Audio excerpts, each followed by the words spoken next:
എന്നടാ നശിച്ച തള്ള വരുന്നുണ്ട്. അമ്മോ എവിടെ? ഇത് അവിടെ.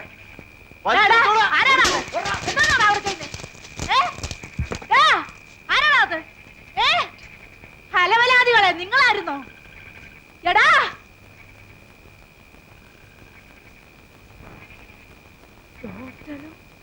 പണിക്കരും തമ്മിലുള്ള അവിഹിത ബന്ധം അവസാനിപ്പി. എന്റെ വല്ലാർവാർ തമ്മേ, കുഞ്ഞേ കുഞ്ഞേ.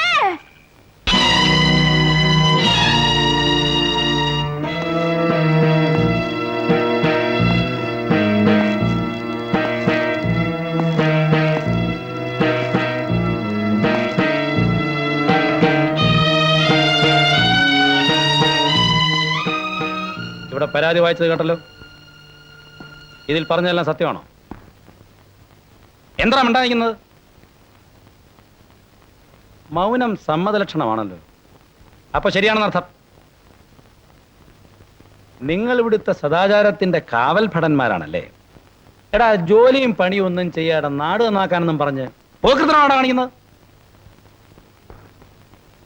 ഏതായാലും ഇതിനകത്ത് കയറിയ സ്ഥിതിക്ക് ഞാൻ ഓരോ വടി തരും. ഇവരെ തല്ലൊന്നും വേണ്ട, അറിവുകേടുകൊണ്ട് ചെയ്തായിരിക്കും. ഒന്ന് ഉപദേശിച്ചു വിട്ടാ മതി. നിങ്ങളൊരു ഡോക്ടറാണല്ലോ. ഒരു രോഗി ഇഞ്ചക്ഷൻ എടുക്കേണ്ട വേദനയ്ക്കും ഗുളിക തന്നാ മതി എന്ന് പറഞ്ഞാൽ അതുപോലെ ചെയ്യോ? പിന്നെ പോലീസ് സ്റ്റേഷനെ കംപ്ലൈന്റ് കൊടുത്തു കഴിഞ്ഞാൽ ആരെ തല്ലണം, ആരെ ഉപദേശിക്കണം എന്നൊക്കെ തീരുമാനിക്കേണ്ടത് ഞാനാ. അതിൽ നിങ്ങൾ ഇടപെടണമെന്നില്ല.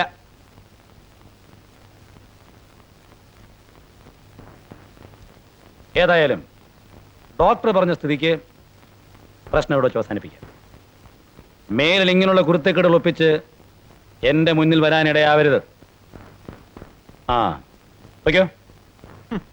എവരുടെ ജാമ്യത്തിലൊന്നും ഞങ്ങൾ പോകുന്നില്ല എന്ന് പറഞ്ഞാൽ എല്ലാത്തൂടെ പിടിച്ച് കിടത്താൻ ഇവിടെ സ്ഥലമില്ല.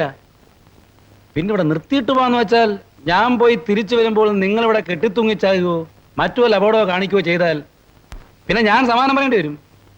എനിക്കറിയാവുന്ന ഒരു പണി ഇത് മാത്രമേ ഉള്ളൂ. പിന്നെ പോയില്ലെന്നത്ര വാശിയാണെങ്കിൽ ഈ മേശയുടെ കയ്യിൽ കിട്ടിയിടും. പക്ഷെ ആളുകളുണ്ട്, അത് മോശമല്ലേ? അപ്പൊ എങ്ങനെ പോകുന്നു? അതോ എങ്ങനെ? ഞങ്ങൾ പോയിക്കോളാം. ആവേന സ്ഥലം ഇവിടെ നടന്നോളാം. പിന്നെ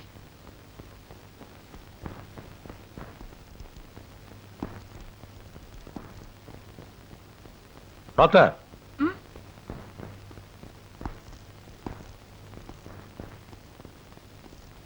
നിങ്ങൾ ഇത്രയും വിവരവും വിദ്യാഭ്യാസമുള്ള സ്ത്രീയല്ല. ആ പിള്ളേർ എന്തെങ്കിലും തമാശ കാണിച്ചെന്ന് വെച്ച് ഉടനെ ഒരു കംപ്ലൈന്റ്, എൻക്വയറി, നാളെ അവന്മാര് വേറെ എന്തെങ്കിലും കുരുത്തക്കേട് കാണിച്ചാൽ എനിക്ക് പിന്നെ ജോലിയായില്ലേ? എന്നെ കുറിച്ച് അനാവശ്യങ്ങളൊക്കെ എഴുതി വെച്ചാ ഞാൻ പിന്നെ എന്ത് ചെയ്യണം? അങ്ങനെ പറയിക്കാതെ എഴുതിക്കാതെ നോക്കണം.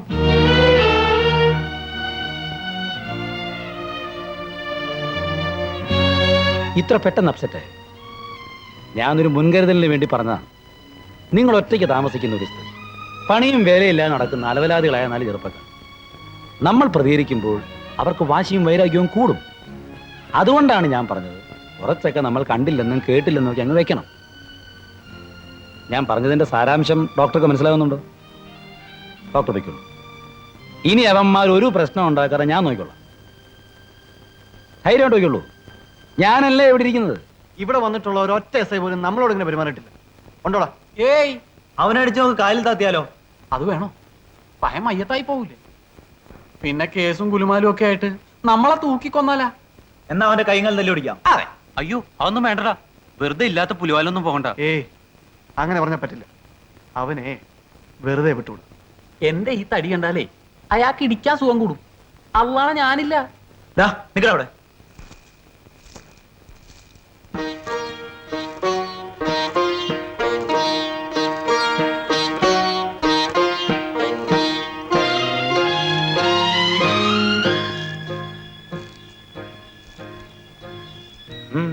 എന്തിനാ പേടിക്കുന്നത്?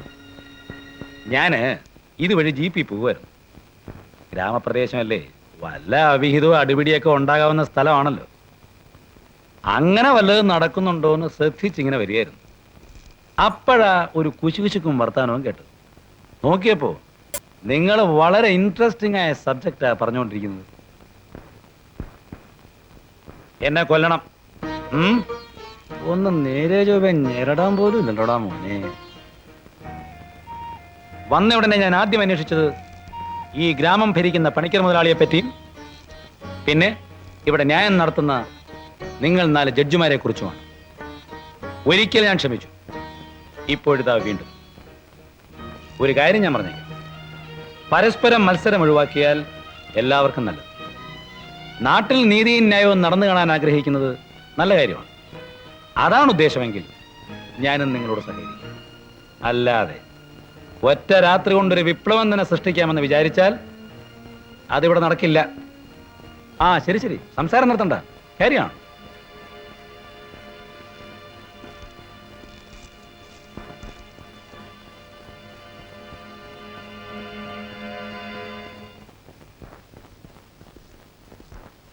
ഇവനാണ് സാർ ചാരായം കുടിച്ചിട്ട് തിയേറ്റർ ബഹളം വെച്ചിട്ട് ഒളിച്ചു നടന്നിരുന്നത്.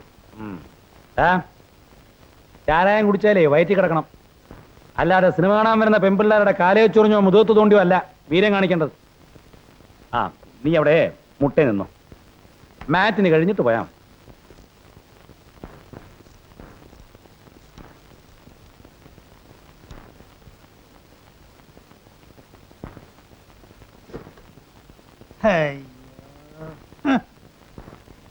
ആ സാറിനോട് മുതലാളി ബംഗ്ലാവിലേക്ക് വരാൻ പറഞ്ഞു.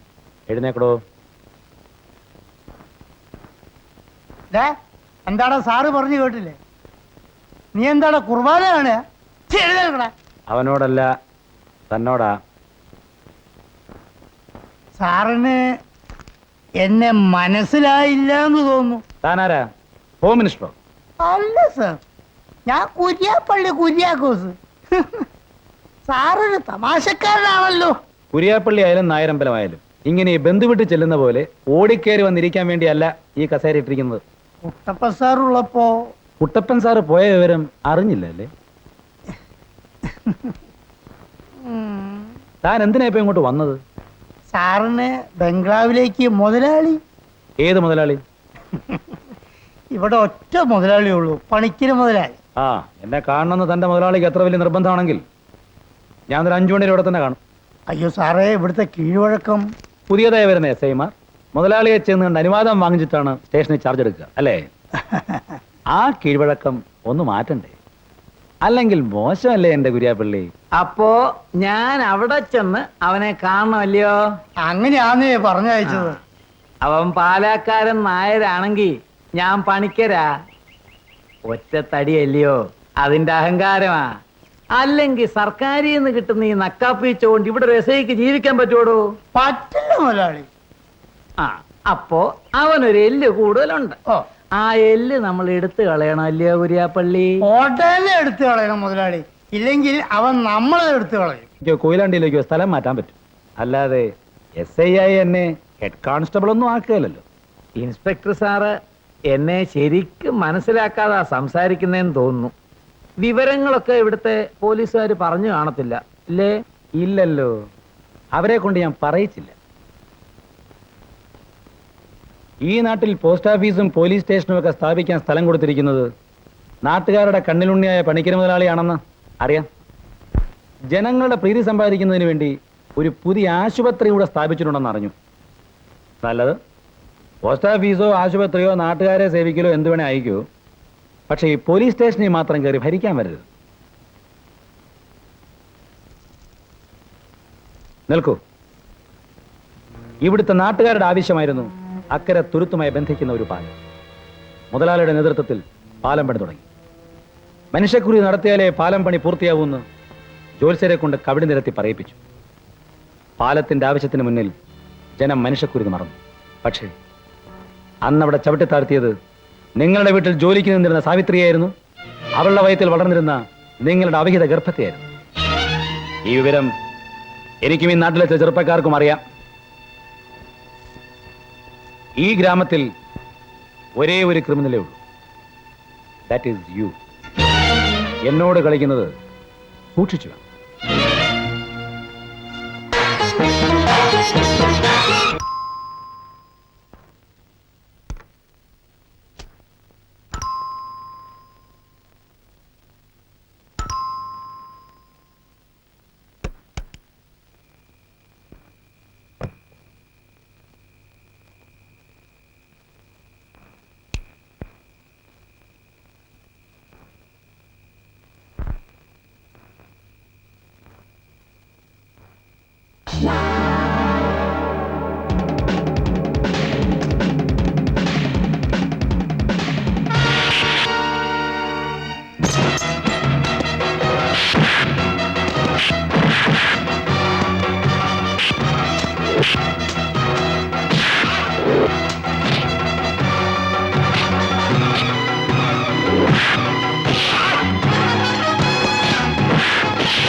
ഡോക്ടർ ഇരുട്ടടി എന്ന് കേട്ടിട്ടുണ്ടോ? ഇന്നലെ അങ്ങനെ ഒരു അടി കിട്ടി. ഏതോ ഒരുത്തൻ ജയിച്ചതാ. ആരാണെന്നൊക്കെ എനിക്കറിയാം. ആരാ? അതാണല്ലോ ഡോക്ടറും പോലീസും തമ്മിലുള്ള വ്യത്യാസം. ഒരു രോഗിക്ക് ഒരു ഡോക്ടറോട് എല്ലാ കാര്യങ്ങളും തുറന്നു പറയാം.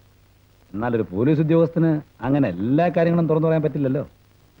അടി കൊടുക്കുന്ന കൈക്ക് അടി കിട്ടിയപ്പോഴാണ് അടിയുടെ ചൂട് മനസ്സിലായത്. ഈ സ്ഥലത്തെക്കുറിച്ചും ഇവിടുത്തെ ആളുകളെക്കുറിച്ചും ഇൻസ്പെക്ടർക്ക് അറിയാമല്ലോ. അത് കൊള്ളാം. പോലീസ് ഇൻസ്പെക്ടർക്ക് രാത്രി ഇറങ്ങി നടക്കാൻ പറ്റില്ല എന്ന് വന്നാൽ പിന്നെ നാട്ടുകാരുടെ സ്ഥിതി എന്തായിരിക്കും? അർദ്ധരാത്രിയിൽ ഒറ്റയ്ക്ക് ഇങ്ങനെ പുറത്തിറങ്ങി നടക്കരുതെന്ന് പറയാൻ നാട്ടിൽ അച്ഛനും അമ്മയും ഭാര്യയൊന്നും ഇല്ലേ?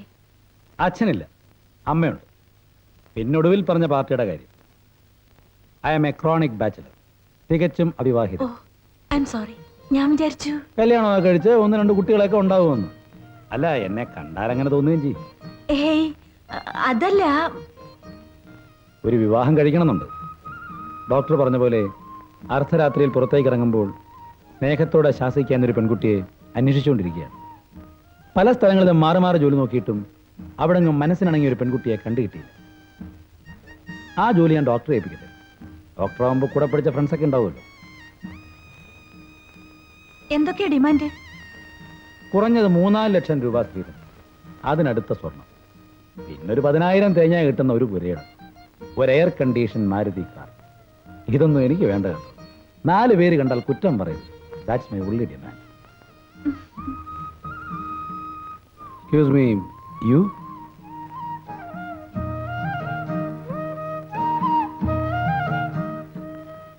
ഉത്തരം ഡോക്ടറുടെ ചിരിയിലുണ്ട്. തികച്ചും അവിവാഹിത അല്ലേ? ആ, കൈയുടെ ഒരു എക്സ്റേ എടുത്ത് നോക്കാം. ശരി. വേറെന്തെങ്കിലും മുറിവുകളുണ്ടോ? ഡോക്ടർ, എനിക്ക് ഇവിടെ കമ്പൗണ്ടർമാരും ഇല്ലേ? എന്തിനാ? അല്ല, എൻ്റെ ഈ കമ്പൗണ്ടർമാരും ഇല്ലേ? നിങ്ങൾ ഇപ്പോൾ പറഞ്ഞത് രോഗി ഡോക്ടറോട് ഒന്നും ഒളിക്കാൻ പാടില്ലെന്നാണ്. പറഞ്ഞോളൂ. അല്ല, അത് എങ്ങനെ? അത് ഡോക്ടറെ,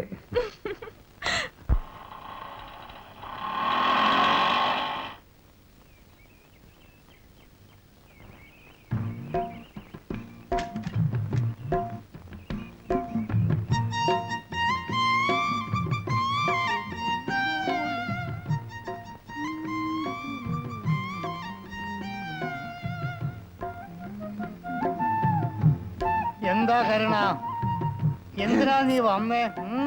ചേട്ടന്റെ കുളിപ്പരയുടെ അപ്പുറത്തുള്ള തെങ്ങ് ഞാനാ ചെത്തുന്നത്. ഇനിയിപ്പോ കിടപ്പുമുറിയുടെ അടുത്തുള്ള തെങ്ങും കൂടി ചോദിക്കാമെന്ന് കരുതി വന്നതാ. നീ തെങ്ങ് ചോദിക്കാൻ വേണ്ടി മാത്രം വന്നതാണോ?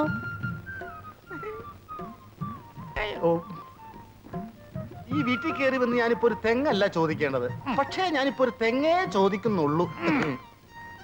നിനക്ക് ഏതൊക്കെ തെങ്ങാ ചെത്താൻ വേണ്ടത്? ഇപ്പൊ ഈ തെങ്ങ്, പിന്നെ ആ തെങ്ങ്, പിന്നെ തെങ്ങ്. തെങ്ങല്ലേ?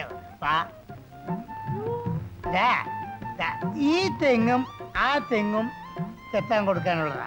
പക്ഷെ ഈ തെങ്ങുണ്ടല്ലോ, ഇത് കെട്ടിച്ചു കൊടുക്കാൻ വേണ്ടി മാത്രം നിർത്തിയിരിക്കാ. ഇങ്ങോട്ട് നോക്കേ, കാര്യം പറടാ, കാര്യം പറ. ഞാൻ തുറന്നു പറയാം. ഞാൻ മോളിക്കുട്ടിയെ കെട്ടാൻ ആഗ്രഹിക്കുന്നു. കുര്യാപ്പിള്ളി ചേട്ടന് അതിൽ താല്പര്യം കാണില്ലെന്നറിയാം. പക്ഷേ ആരൊക്കെ എതിർത്താലും എന്തൊക്കെ സംഭവിച്ചാലും ഞാനും മോളിക്കുട്ടിയും തമ്മിൽ കെട്ടും.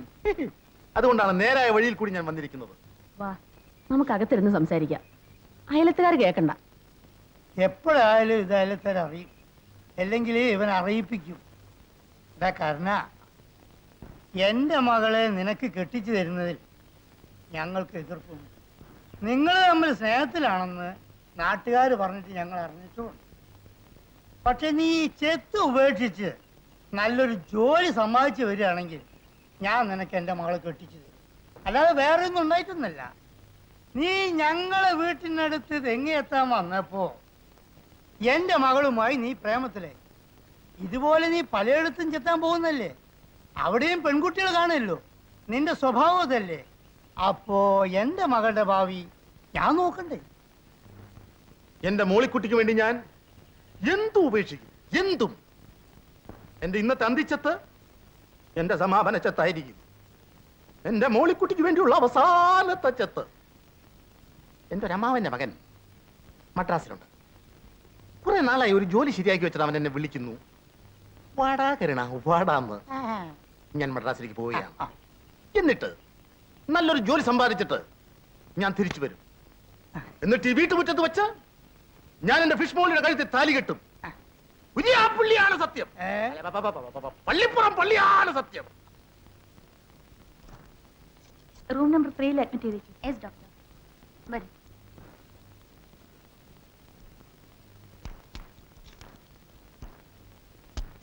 ആ ഇരിക്കൂ.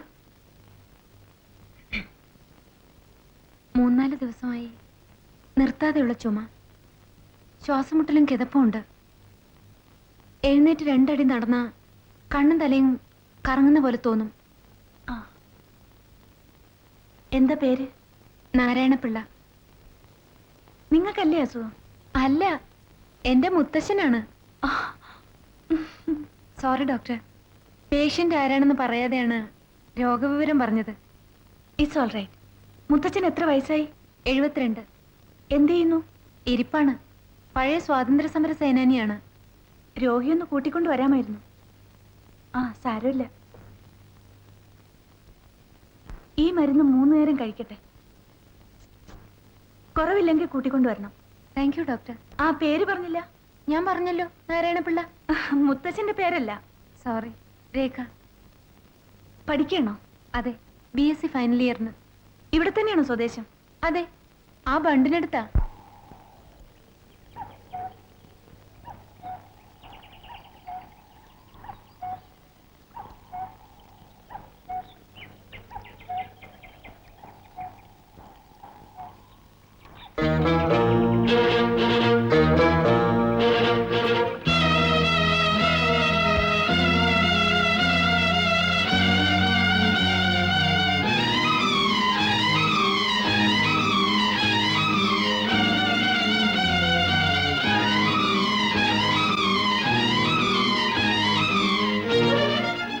അമ്മയാണ് അവളെ ചീത്തയാക്കിയത്.